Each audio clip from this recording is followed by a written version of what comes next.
Hello and welcome to another episode of That Diet Guy, where today we're going to discuss the interesting topic of green peppers.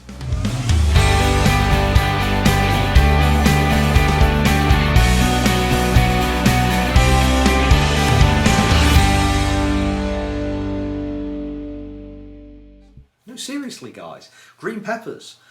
Yeah, what's so special about green peppers, you say? Well, they have half the sugars of yellow and orange peppers. And that's one of the reasons that sometimes you see green peppers allowed on certain steps of a diet and not the other ones. And you're thinking, why is that when yellow peppers and orange peppers taste so much better than green peppers? And part of that is the sugar content in there. In terms of a lot of fruits and vegetables, the more colourful that fruit, the more sugar it contains. And that's certainly the case with green peppers. And it brings in some interesting traits. You know, we are trained, or should I say, trained as animals, as foraging animals, to actually look out for the colours. So we can see an orange pepper much easier than we can see a green pepper if we're foraging around and having to find them for ourselves.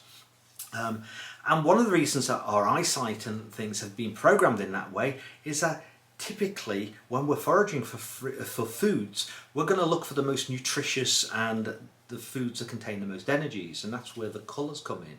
That's why, you know, we always think of a red apple as being much sweeter than a green apple, for instance.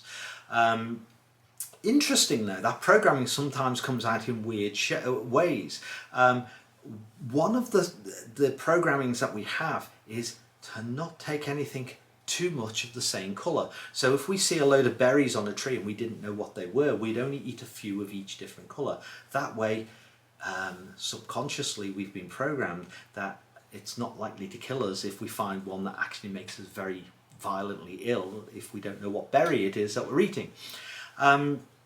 This comes out in weird situations, in things like Chinese buffets, where you might give somebody a funny look if they put 20 chicken wings on their plate, but you walk away with 20 mixed items and you think you've got a balanced meal. And part of that is to do with our inbuilt programming, where we think that if we take a mixture of things, it feels okay to us. Whereas if we've put a lot of the same things on our plate, it doesn't feel so right.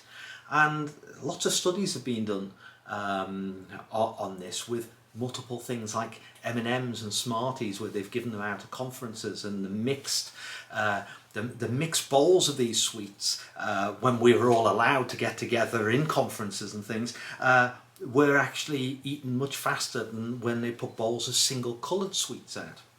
And so part of this is that we will tend to take more of a mixture, which is why things like buffets are killers for our diets, because we don't tend to know what we're eating. We tend to take lots of mixed things and think that's okay. And maybe if we limited ourselves to just one thing, we wouldn't eat as much of it, because we'd feel very guilty if we put a few more chicken wings on our plate. And that's an interesting thing in terms of the programming. And that all stems from a green pepper. So if you're wondering why green peppers are healthier to eat, it's just that they contain less sugar, as do most, let's say, non-brightly coloured vegetables. It's not the case for everything. There are a few exceptions out there. But in most cases, if you get a plain green vegetable, then it's going to have a lot less sugar in than a brightly coloured vegetable. And that's certainly true for the pepper family anyway. Hope you found this interesting, and look out and subscribe if you want to see more episodes like this. Thank you very much and have a good day.